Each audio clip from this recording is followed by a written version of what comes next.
interrogation of our perceptual experience, naive experience. In sense experience, we know away from and beyond our own personality. Yeah.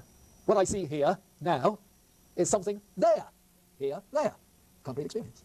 You see. What he's appealing to there is what we'll run across in some of his contemporaries, like G.E. Moore in the analytic tradition, the recognition of intentionality, or what is sometimes called a mental act in perception.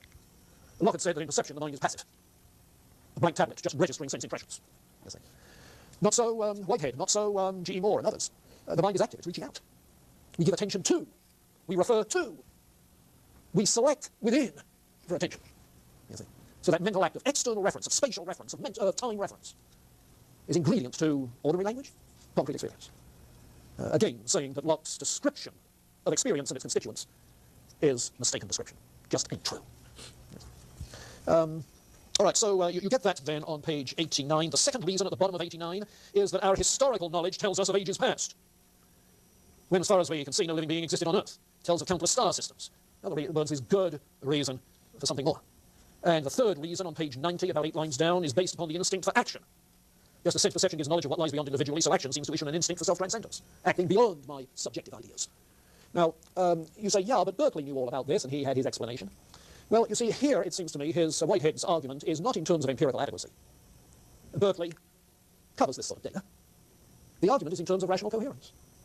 You see, which gives the more obvious, unifying, meaning-giving explanation. An appeal to a coherence criterion for truth.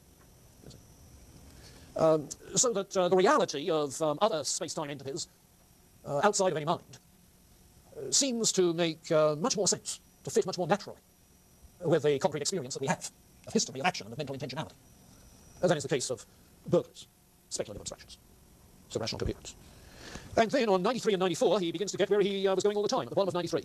Remembering the poetic rendering of our concrete experience, we see at once the element of value, of being valuable, of having value, of being an end in itself, of being something which is for its own sake, must not be omitted in any account of an event as the most concrete actual something. Value is the word I use for the intrinsic reality of an event, the satisfaction achieved. You see. Value is an element which permeates through and through the poetic view of nature. We've only to transfer to the very texture of realization in itself, that value which we recognize so readily in terms of human life. Next page, value is the outcome of limitation. That is to say, of all the eternal possibilities, value is achieved when those possibilities are narrowed down to what is actualized. Okay? So aesthetic attainment in terms of limitation. And if you read his chapter on God, which is a brief chapter, chapter 11, you'll find that that chapter treats God as the principle of limitation. The principle of limitation. Look over to that, if you would. Page 191, oops, that's not 191, page 178, I beg your pardon. Page 178. Let's see, he says, at the beginning of the middle paragraph, there's a further element in the metaphysical situation. There's required a principle of limitation. Get that? Some particular how is necessary, some particularization in the what is necessary, some principle of limitation. We must provide a ground for limitation, which stands among the attributes of substantial activity. This attribute provides the limitation for which no reason can be given. Yet why amidst the boundless possibilities is there one selected for actualization?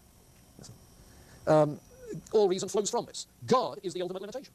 His existence is the ultimate irrationality, in the sense that you can't give reasons for God emerging. It is the existence of God that is the reason for the actual entities emerging that will emerge, you see, and the activity of God. God is the ultimate limitation. For no reason can be given for just that limitation which extends in his nature to impose. God is not concrete, he is the ground of concrete actuality. No reason can be given for the nature of God, because that nature is the ground of rationality. And you remember I talked of that in terms of what he says, not here, but in his later works, of the threefold nature of God, you see. A God in the mode of, God in his primordial nature, you see, is the unity of all conceptual possibilities. God in his consequent nature is God is affected by all events which he prehends. God in his subjective nature is God holding out possibilities to new events in the world. You see, and it's by that subjective nature that he's the principle of limitation. Well, that's as far as we have time to go. The two chapters I omitted, 7 and 8, have to do with electromagnetic field theory, quantum physics, relativity theory, which are the scientific basis of the position he's taking, you see. Because they talk of internal relationships, they talk of relativity of space-time, they talk of events, rather than mechanistic things. So the combination of the two, concrete experience, modern science. I've calculated time. I wanted time for you to feed back on this. Okay, we'll start off.